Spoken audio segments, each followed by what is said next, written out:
most founders won't talk about because you know everything, everybody's perfect. You've been brutally honest about losing money, making mistakes. I lost a lot of money by making the assumption that other people would want my help. Feeling good and being good are different things. If good is measured by profit, right? Like you're not going to be a global anything if you don't dominate a local something. There's more money in getting 80% of a small market than getting 1%, of a larger market. Yeah, just learning to also say no to bad clients is it's a big flex because the we're on clients who will ask for discounts. It means that our talent is really good, and that if you hire somebody who stays with your company for 2 years, it's not the exception, it's the norm.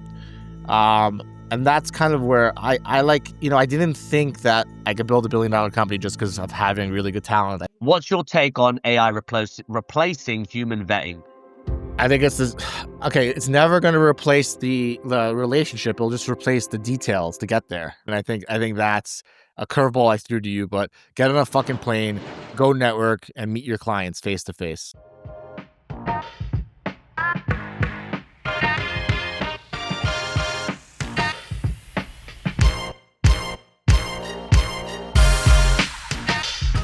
So, welcome back, guys. We've got Amir, Reiter on the show. We're going to jump right into it. So today we're talking a little bit about the iteration signal, and that's building category leadership through losses and learning a little bit of a different angle. So look, Amir, you were one of the first guests on the podcast 3 years ago when it was sales driven. You've shared your story on the last year's version about robotic sales, now building CloudTask. And since then, you've done something most founders won't talk about because you know everything, everybody's perfect. You've been brutally honest about losing money, making mistakes. You always talk to me about it. I think it's quite valuable, but iterating your way to category leadership.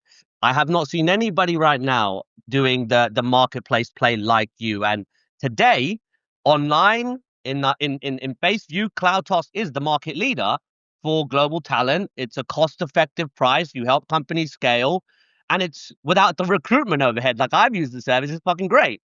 So the real story on this, though, is not about success today. Okay, we all love it, but I want to learn about Amir and what you learned in those losses. So if it's all right with you to dig in, you ready to go?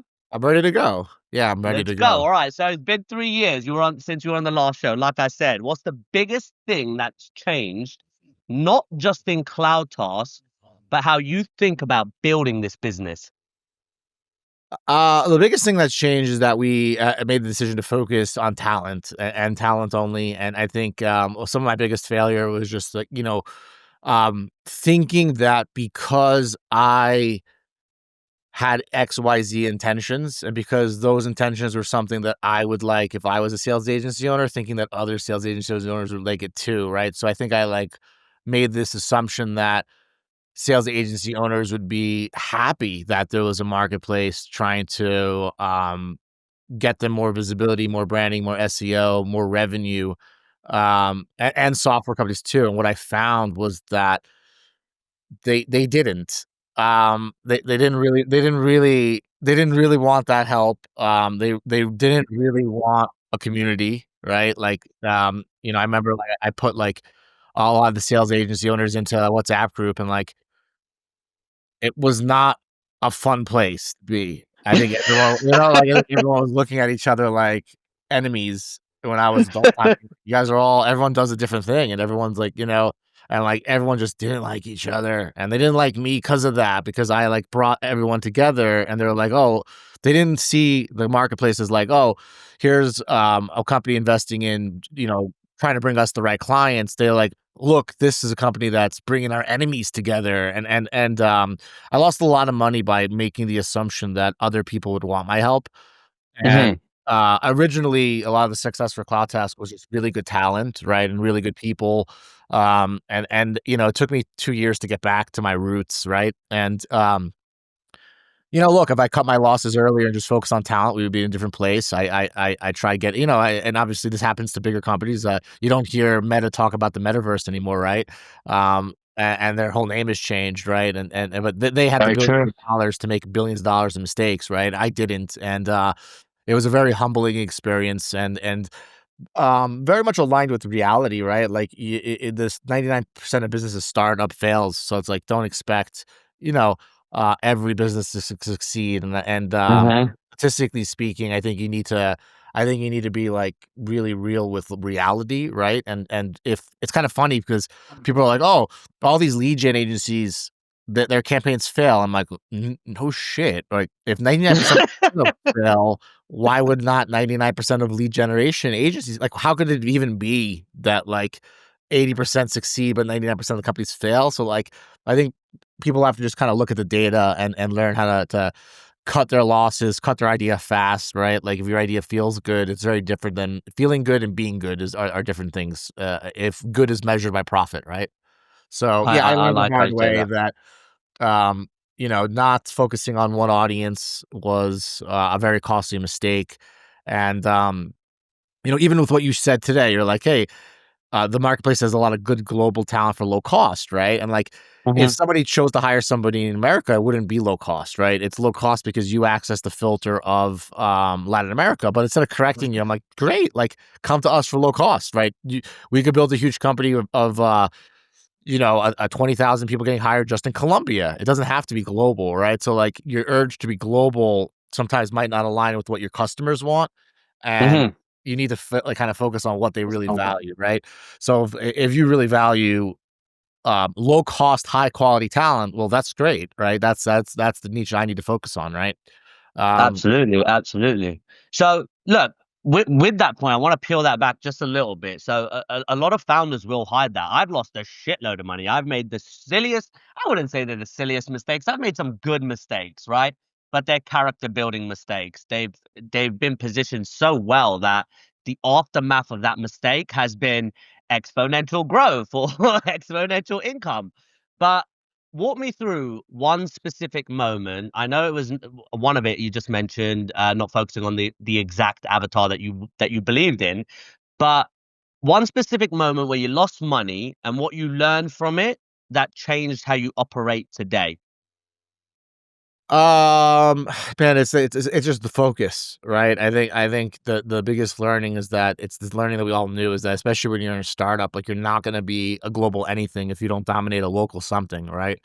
So I think the biggest thing is like, and it's written in a lot of books, right? Like the cold start problem. It's documented all over the place, right? So I think Yeah. the biggest reminder, because I kind of knew this already, was just to focus on dominating one area first and before expanding. And any company you knew about, right? Like we talk about Amazon, they had a really good day today. They're up 10% in the stock market. Go Amazon. Um, they dominated books first, right? Like nobody thinks of Amazon as a bookstore, right? Yep. We think of it as like Barnes AWS. and Noble. What's up? Robotics, right? All this stuff.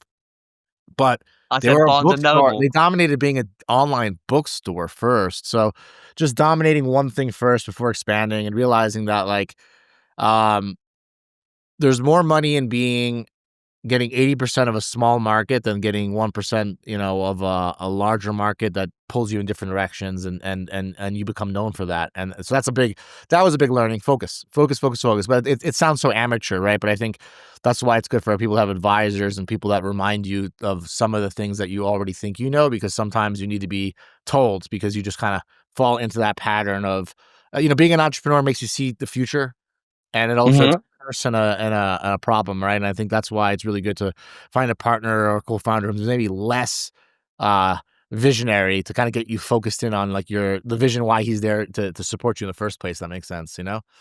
Yeah, absolutely, absolutely. Would you be open to sharing what was it that you tested that failed and how much it did cost you as a business? It was bringing business to service providers, right? Like, they even got upset with me when I called them an agency, right? Like, I would be like, "Hey, you're an agency." And I had people block me off that, which was strange.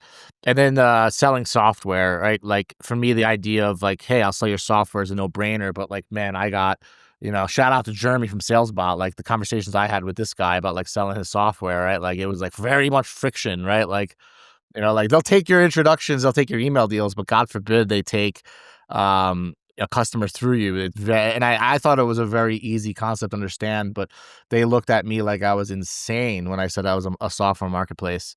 Um, so just assuming that people would see that was the two things. Yeah. I thought the software marketplace was it was interesting. You do have a few players in the market that I do think it's that gonna too, take but time. We didn't remove them, right? It's just more of an yeah, upsell, cross-sell type thing where, like, people hire talent, and then we're introducing software and services. So there's a big difference between a talent software service marketplace versus a talent marketplace with software and services, right?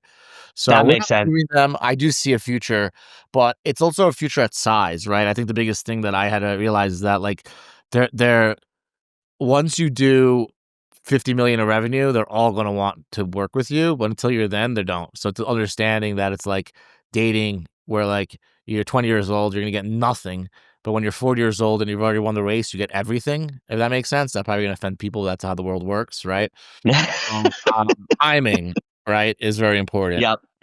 you know? All right. So through those stages though, so you've been running your agency for like a long time, mate, and through those stages you come out stronger. Through those failures you come out stronger. So what does stronger actually mean to Amir though?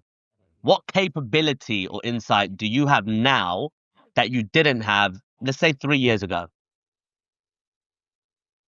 I have a huge ego, but also egoless at the same time where I'm, like, prepared to execute or walk away, and I don't see myself as like, okay, I have to have $1 billion company to be successful. So I think just being fortunate and lucky for what you have in the moment, I'm 42, I have an awesome wife and an amazing kid. I got really good people, I have a really good family, and just being lucky for what you have versus living in Mhm. a bubble where, like, oh my God, if I don't create $1 billion company, I'm a loser. So I just think like, uh, yeah, having It is true. more, being able to, like, separate your ambition from, like, defining your success in life.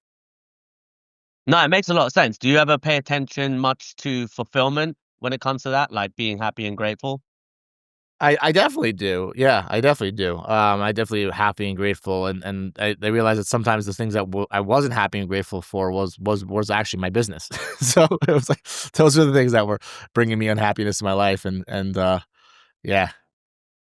You gotta flip it, right? It's all about perspective. So I wanna talk about the power of no. So even the other day, I liked it. I was sitting at a restaurant, I was having my lamb biryani, extra portion of lamb, and I was speaking to Amir, and we had a conversation, and a no came up, and I respect the no because no is control.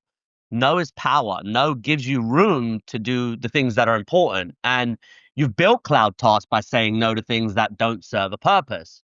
That's hard for a lot of people, though. They want to say yes to everything. I've met and worked with people that say yes to everything. But what's one thing you said no to then in the last year that would have made you money, but would have hurt the business long term?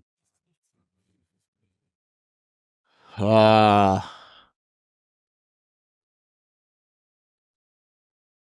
I think I didn't say no enough.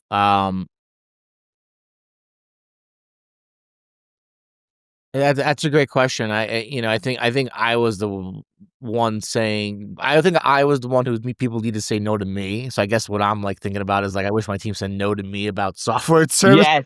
Yes. Um, Yes. yeah, Yes. I think I needed to hear no. I think now I made that change, and the team is rallying around it. But I think I did until I made this no to say no to software and services. That's the big no in my life. And then, um, yeah, just learning to also say no to bad clients is it's a big flex because you're the wrong clients will ask for discounts. I had a guy the other day. I'll give you an example. They hired a candidate, and the candidate's working there for 2 years, and they want to do a Mhm. circumvent. They want to circumvent the marketplace, which is a small fee. If you want to take someone off the marketplace, it's 20% of the first year's salary. And the guy wrote an email saying, because this person worked for 2 years and you collected 8x% for small fees, we think you should waive the circumvention fee. And I'm looking to myself, I'm saying, this is like backwards world. If I got you a customer success rep that lasts for 2 years and is awesome, wouldn't you want to, like, double my circumvention fee and say, good job? Are you? And, like, so Yeah. I never, like, this Thank person you. was like literally, like, documented the fee and being like, because you did such a good job. So what I realized is, like, that's how a company that doesn't have a lot of money thinks. Because it's like, even when you're tipping somebody, you're not like, "Hey, you took care of my car, there's no scratches on it. I'm gonna take back that $5 tip from you. It's like so like you'll never get that from a company that's like publicly traded or has the income like, wait, that's my reward? My reward is a punishment. So staying away from like startups and companies that like, have to negotiate that. And that actually even happened with yeah, it happened with a company called Warmly that like affected our relationship too because they were like doing the same thing. Um, hey, we hired someone who's doing great. We want to we want to give you 50% less. It's like you got to stay away from these startups that like grind you. You got to They're look at assholes.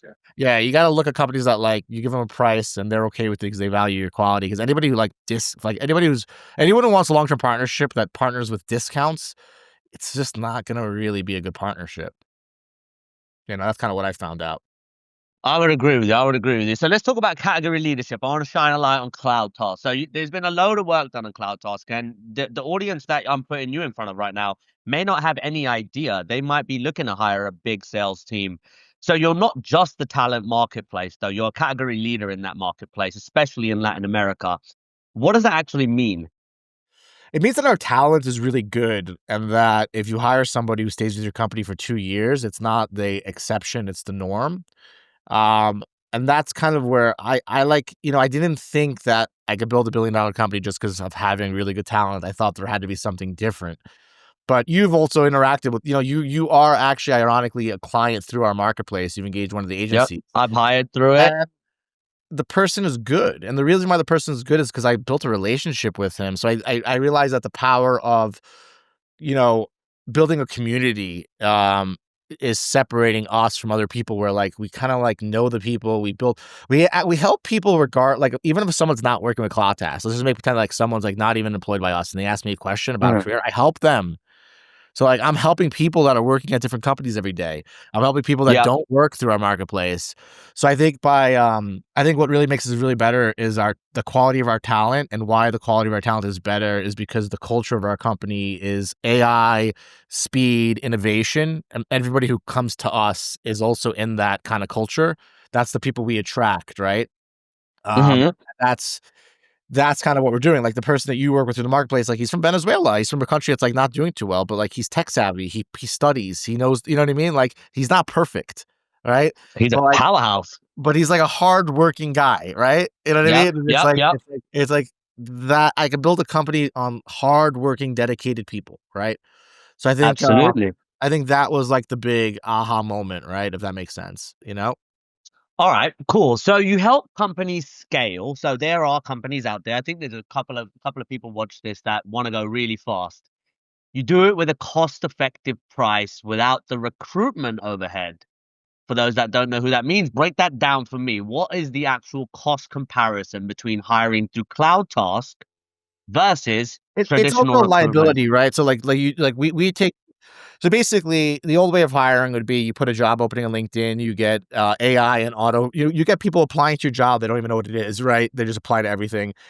And with CloudTask, we've already gone through 1,000 applications to get one top rated, right?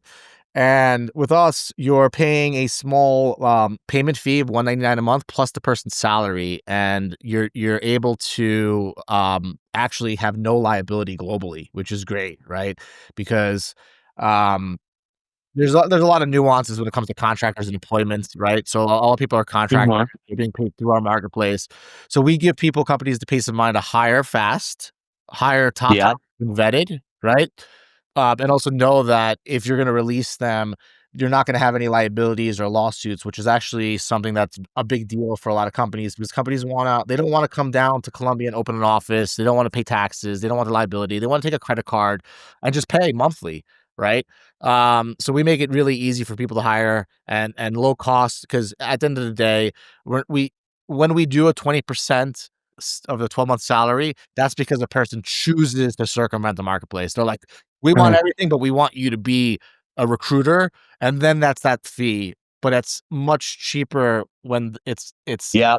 being paid through the marketplace. So it's basically, we basically take that instead of that lump sum fee, we spread it out on the seller over time. Absolutely. All right, cool. Well, you cracked something that a lot of marketplaces struggle with. So it's the quality at scale. how do you, when those that want to come to you, they want to understand this, how do you vet talent globally or in Latin America? And how do you maintain that quality when you're moving so fast and you've got so many candidates to go through? It's because nobody can get an approved profile without us verifying it human. So it's really the system we have, how they sign up their profile, and then we have humans that are actually verifying. Like we have AI that checks for things that are like, hey, is the profile complete? It's checking the things that don't need that touch. But then we have a position called the remote career coach where we actually reach out to people and like we find out the real story because you'll have a guy who worked at a company and sold a 7-figure deal 10 years ago, but his last company was a customer success person for like a cleaning company. And instead of just talking about the 7-figure deal that he sold 10 years ago, he'll talk about the customer success role. So we help people understand how to story tell their career. We help people understand what people care about versus their full story, right? You have a guy, he might open up a video and say, hey, my name's John. I went to school to be a biologist, but I couldn't find work being a biologist, and now I'm in sales. And to the viewer, it sounds like you're Yeah. not living your dream. You're just doing sales. And that's a lot of people's stories. So it's common. So we help people understand, like, what is your actual story? What are the softwares that you've used that are actually in high demand, right? Okay. And Uh-huh. that happens is that you get better matches and you get people that they don't know what their best job is because they don't know what their highest value is, right? So we know what demands out there, what positions out there, and we can tell them, what to focus on. And that's why we call it a remote career coach, because it's kind of like having like a guide. Did your guidance counselor ever help you with your career? No, No, but it was not a good necessarily. idea. They helped me pick up. It was They a good helped me pick my idea, but by college. the time you talk to a guidance counselor in a job, they're like two separate worlds, right? With Yeah. us, the remote career coach is like a guidance counselor, but it's at the point where the person's actively looking for a job, right? So That makes a lot of sense. we're bringing that guidance when they're interviewing, right? Yeah. So it's like taking the thing that worked or the idea that worked and bringing it into our business and adding value. But instead of being like, I'm your guidance counselor, go to university and spend 80K, learn about activism, right? And go get a job after that. We're like, today, these are the AI tools that are in demand. This is the difference between an SDR and GTM. This is how you automate your workflow, right? So it's bringing that guidance to the people. It results in really good talent. I really like that. So I'm a CEO. Let's play a scenario very quickly. I'm a CEO of a large company, whether you're in the range of 10 to 100 million. I've got a large team. They're not been working out. I need to cut costs. They waste months on recruitment, interviewing, HR. You've eliminated all of that effectively with what you just said. So walk me through an actual process. I'm a CEO of a company. I've just told my HR guy I need SDRs today. What happens in the next 24 to 48 hours with you? You book a meeting on our team. You meet with one of our account executives. They input your job opening, which is 7 questions on our marketplace. You approve the membership via email, and then you start getting matches handpicked to you same day. And then you show up to the interview. You do your interview process. You ask for whatever questions you might need, follow up things, follow up tests, questions, and then you make a job offer. So just, it's not that you don't need an HR team, it's that we have a HR team baked in here. So if you have an HR team, we're just gonna accelerate their work to move faster. We're doing more of the busy work so that they can focus on the interviewing, right? Because your HR team Mhm. has to do a lot of stuff. Job openings, um, screening applications, calls, references, right? And then an interview. So we're just letting you say, focus on that interview, focus on the actual onboarding, the interview, the things that we're your partners, right? We're Yeah. doing this, right? Like before Airbnb, you'd have to like find a local person, they made it easy to find. Right? So Yeah, yeah, yeah, yeah. it doesn't replace the fact that you need to look and pick something. It just allows you to focus on quality. So, like, we're not saying, Absolutely. "Hey, there's something wrong with your HR process." We're just saying that, like, "Look, if you work with us, you can focus on the quality of the candidates. You can focus on the quality of the onboarding. We're not involved in your onboarding. We're not Yeah, involved in making the selections for you. So we're just making sure that you can focus on that." absolutely. So look, there are other marketplaces out there. I've seen a few, I've heard of a few.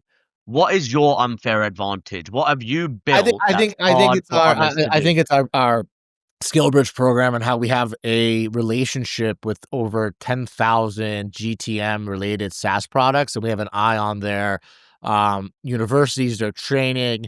I think our unfair advantage is really combining software with talent focused on GTM, which is broad. GTM is sales, marketing, operations, product, UX, touches a lot of things, right? So we have 104 roles.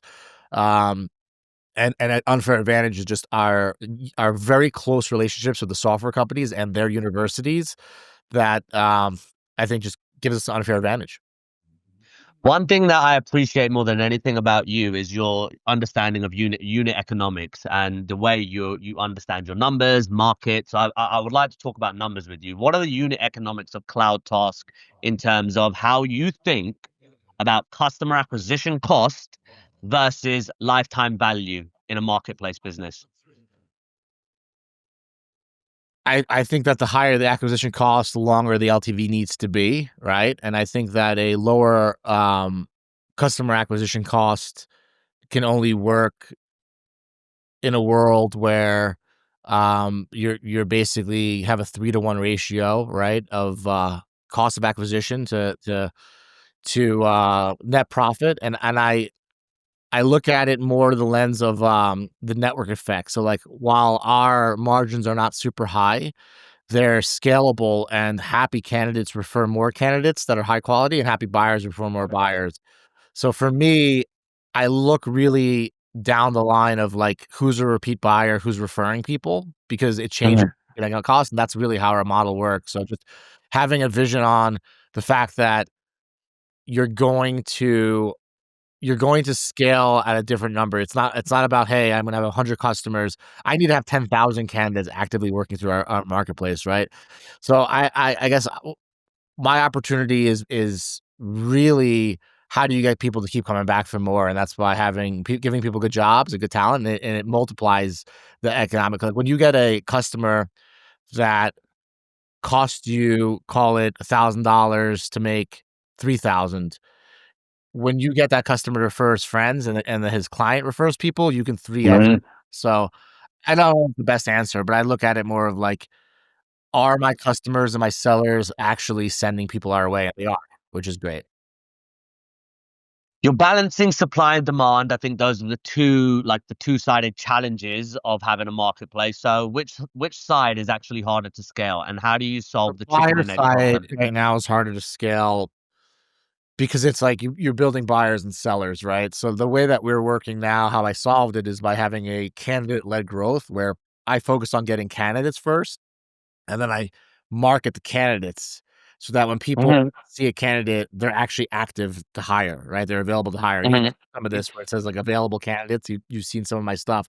So the way that we decided to kind of instead of focusing on the buyer and seller side, we decided to focus on the seller side and let the seller side propagate the buyer side by who they see as a real person that they can really hire, not like who they Mm. see is this fake person that doesn't exist. Now you're in my system. Now, like we want to be like, I want Maria, and we're like, cool. We're gonna tell Maria, and like, there's a 75% chance Maria's gonna be ready for the interview unless she's turns the job down or got hired already, right? Um, Yeah. but that's kind of, how I look at solving the problem. It's like by, like, focusing on quality candidates will drive quality buyers versus let's focus on buyers and let's focus it's like, instead of focusing on both separately, I rather drive buyers through candidates. And you've seen that because 'cause you've replied to good candidates. Like, whenever I post a good candidate, you're like, "I wanna hire that person." Like, you're like, I do. you don't even wanna hire the person, you're just like, "They're good." So you're like, you just say you wanna hire them, right? Um, you It's know? true, but it's true. Look, I cannot lie. I had the best performing rep in our business was Maria from the marketplace. And if she sees this, she'll be upset because I didn't do too well by that. That was one of some of my learnings in my business. But in hindsight, um, the owner has to take responsibility. These owners who do hire these people, they really have to be careful. They have to take responsibility for what they're getting into and manage this relationship really good because at the end of the day, you are either changing somebody's life for the better or the worst. And obviously, the worst is not good. So, AI, you have been pumping AI content out and it's changing how companies hire and evaluate talent. I think you probably know Mercor. I think the hiring company, the recruitment company. I know You they heard have of a them? billion-dollar valuation, but I've never met any of their clients, and I've never seen their product. Have you? I have absolutely not seen any of it. Well, let's go to I've logged into G2 their Crowd. Go to website. G2 Crowd. Let's find a review for them. G2 Crowd. G2. All Let's right, do that. So Merker. while you're doing that, 'Cause I how always is heard cloud? about them. I never actually met any of their clients. It's gotta be cool to be able to be a billion. Like, I think more people know me. You know what I mean? And I don't have a $1 billion This valuation. is this is How do you spell it? the only reason I know them is from 20VC, How do you spell it? from Mercor. Okay, well, let's see if they have any reviews. I'm looking. They have 4. Okay, so like that's what kind of makes me a little bit. I don't want to share my screen on here. I could, but yeah, You they, can share it. Why not? oh look, yeah, This will like be is somebody the here? Does break the anybody cherry. know what Merker does? Because people bring it up to me all the time, and I'm like, I just know that. Okay, Merker, all right, an AI Here vetting we go. infrastructure brings the same level, right? Right. Okay, let's see. So Merker is a great company to work for and very well paying. So that's bullshit, right? Competitive pay and provides valuable technical assistance. Okay, great. That's a company that works for them. This is not the place to leave that. Easy use interface for easy UI payment was easy to receive without hassle. So they're also this is another person that's getting paid through Merker. Their site is extremely easy to use. You can hire engineers within just a few clicks. Calvin B, no picture, looks very reputable. Worker people are super fast and responsive. I don't have much to say about dislike. Great. Okay, verified commercial. So like, $1 billion company, 4 reviews, 2 of them are sellers. I want to That learn is more very about. interesting. Can you do me a favor? Can you meet with them and see what they offer? Because other than like AI technology and recruitment, I don't know what they do. Well, this is what makes Amir a very different character. Amir, he's very, very, let's just say he's able to react off of anything. So let's dig deeper into that though. CloudTask is I'm actually clearly has curious. way more Curious. clout. Maybe I can bring them clients. Marketplace. I We'll don't do that. know. Let's do it. Let's do a post. We'll do a post interview on it. But on the CloudTask piece and CloudTask using AI, what's your take on AI replacing human vetting? I think it's this. Okay, it's never going to replace the relationship. It'll just replace the details to get there, right? So it's just meant to make it faster for us to have these relationships, if that makes sense. Yep. For now, right? Like I don't know what's going to happen later on, but for now, I think it's like, hey, is their video look good? Is it high quality? Did they say their last name? Is their profile filled out? Right? But like actually meeting somebody, it'll just help us know who to meet faster, so that when we're working with people, we have less. It's like 9 out of people that we meet with, 8 get hired versus you got to meet 30 people. So it's like I look at it as a tool of just making sure that the one-on-one meetings increases the amount of hires per one-on-one meetings, right? Absolutely. So look, most founders are going to struggle with this. I've had look hiring a team is that's why I quit my agency because I hated it. Like I hated being an agency owner. So CEOs that are doing this, should I hire an agency, use a marketplace like CloudTask, or build an in-house team? How should I make that decision? Based on what you got going on, if you don't have if you don't have the people in the right places to manage, onboard, and measure success, work with an outsource agency. If you have all the tools, the messaging, build it in house, or work with an agency that focuses on market validation, and then copy what they're doing because they let you and execute it. But we have a lot of companies that are doing both. Well, a lot of the companies, like, you go talk to like any billion-dollar company, they have like 10 agencies and hundreds in-town reps, and they're all adding to the pipeline. So, Absolutely. I think if it's either or, then you don't know the math and you're in the beginning. If it's both, it's because you know that you know both numbers, right? So it really depends what your stage is at. But we can help you with that, helping you answer that. So if you ever need any help, anyone's listening, feel free to ask a question publicly, privately. We'll answer it. Let's All case right. by So for those case. a bit, absolutely. Okay. Well, look, some of our guests are building a playbook right now. You've scaled CloudTask very fast, very quickly. What's one thing you did to scale that Good most founders talent. skip, that most founders skip or underestimate? Hiring really good people that follow your vision. And that's why CloudTask is on the uptick now again, now that we're back, because when I was walking the software recovery service says they weren't my people, right? So now it's like, okay, it's knowing your audience, knowing your super strength, and finding really good people. That makes sense. All right. So if there's an investor out there looking at a portfolio's company's hiring process, what's one red flag that tells you they're going to struggle? If they have to do 6 interviews to make a decision, they're gonna struggle because they're not gonna get the best talent fast enough. People are gonna get Why is that number? Why did you pick 6 and not 'cause I've 5 and had people 7? who've done that. Well, we've had people that, like, get really good talent, don't make them make an offer, make a wait, then they get hired, then they get pissed at us. I see it all the time. So, like, and then also a company that doesn't know the difference between a passive candidate versus an unemployed candidate. If you have an unemployed candidate, they're going to say whatever it takes to get a job. If you have a passive candidate, they want to be impressed. Why? So I had a passive candidate once. She had a good job. She was working somewhere else. And she talked to the CTO, and she's like, the CTO didn't really sell the product good, and like I wasn't really impressed. And then the company was insulted. They were like, she didn't like the CTO. I want to. I go, because she's got an awesome job and she's looking at you like, will you be a place for her to grow for the next 5 years? So there's a big difference between hiring an unemployed person versus an employed person, right? That's very true. So we're wrapping it up now. Got 2 more questions. 3 years from now, when you come back on the podcast, well, let's hopefully it's a year. What will have changed about CloudTask? What's the next evolution for you? Awesome question. I think the biggest change next year is that you're going to start seeing candidates showing off the tools they're using versus the college, right? So like you're going to start seeing a candidate being like, my name's, Shane.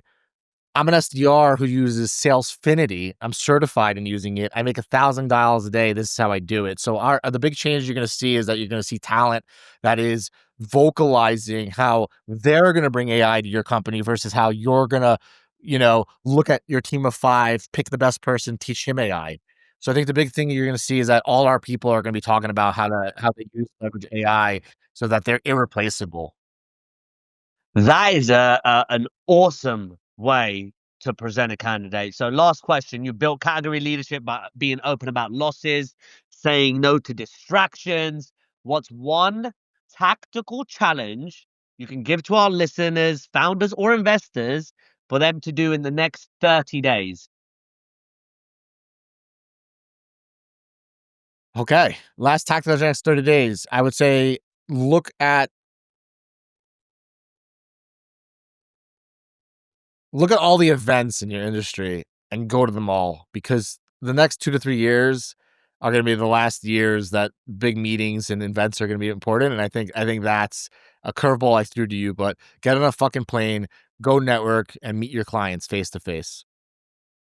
I think that's a fucking great way to wrap it up. So, guys, that is the pod. Amir, where can people find you, learn more, see Cloud Yeah. Task you? Where can they do all this stuff? CloudTask.com, or Amir Reiter, AmirReiter. I use my first and last name on all social media. There's no like weird nicknames where you're gonna find me. Like Uh, me. yeah, I have to deal with that because all these candidates, their names are XYZ and then their WhatsApp is like a smiley face picture, right? I'm like, making it harder,